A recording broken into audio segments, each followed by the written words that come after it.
আন্তঃরাজ্য নারী পাচার চক্রের হদিশ পেল জেলা পুলিশ। ঘটনার সাথে যুক্ত থাকার অভিযোগে একজনকে গ্রেপ্তার করল পুরুলিয়া মফস্বল থানার পুলিশ।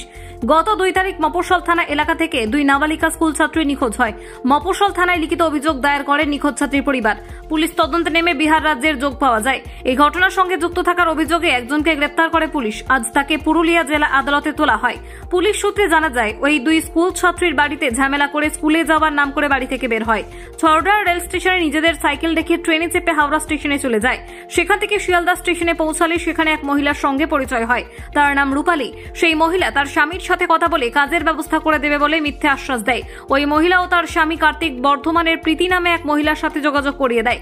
প্রীতি তাদের কাজ দেওয়ার নাম করে বিহারের ওয়েস্ট চম্পানন জেলার মাঝিয়ালি এলাকায় নিয়ে গিয়ে সেখানে বিভিন্ন নাচের আসরে নিয়ে নাচানোর ব্যবস্থা করা হয়। পাশাপাশি তাদের যৌন নির্যাতন করার চেষ্টা করে।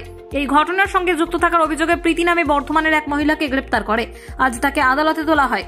এই ঘটনার সাথে আরো বেশ কয়েকজনের যুক্ত থাকার যোগ পাওয়া গেছে। প্রীতিকে নিজেদের হেফাজতে নিয়ে বাকিদের গ্রেপ্তার করা হবে। 2 জানুয়ারি দুজন মাইনর গার্ল এখান থেকে ফ্যামিলিতে কিছু ডিসপুট হওয়ার জন্য তারা বাড়ি থেকে বেরিয়ে যায়। বেরিয়ে যাওয়ার পর তারা বিভিন্ন স্টেশনের মাধ্যমে ট্রেন ধরে তারা শিয়ালদা স্টেশনে পৌঁছায়।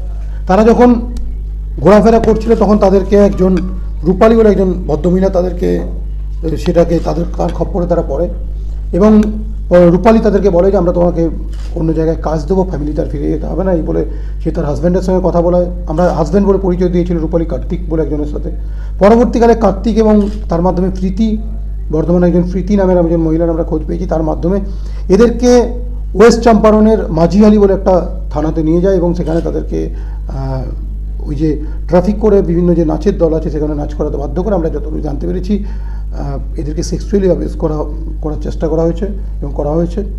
আমরা 2 জন ভিকটিমকে রিকভারি করে নিয়ে এসেছি এবং প্রীতি বলে যে মহিলার সঙ্গে জড়িত যে মেন ট্রাফিকটা করেছিল তাকেও আমরা অ্যারেস্ট করেছি। এরা আমরা জানতে পেরেছিলাম যে এদেরকে এখান থেকেও সরিয়ে অন্য কোথাও ট্রাফিক করার একটা পরিকল্পনা ছিল। তো 2 জন মাইনর ভিকটিম আমাদের অলরেডি রিকভারি হয়েছে, কেস স্পেসিফিক স্টার্ট হয়েছে। আমরা প্রীতিকে পিসিতে নিয়ে ফার্দার ইনভেস্টিগেশন করবো। এর সাথে যারা জড়িত আছে তাদের নামগুলো আমরা পেয়েছি, তাদেরকে আমরা পরবর্তীকালে অ্যারেস্ট করবো। এটা কি আন্তর্জাতিক কোনো নারী পাচার চক্র? দেখুন, আমরা এখনও যেটা পেয়েছি যে এখান থেকে নিয়ে ওয়েস্ট চম্পারনে গিয়েছিল, তো বিহারে গিয়েছিল। ইনভেস্টিগেশন চলছে। Bureau report, Bengal views.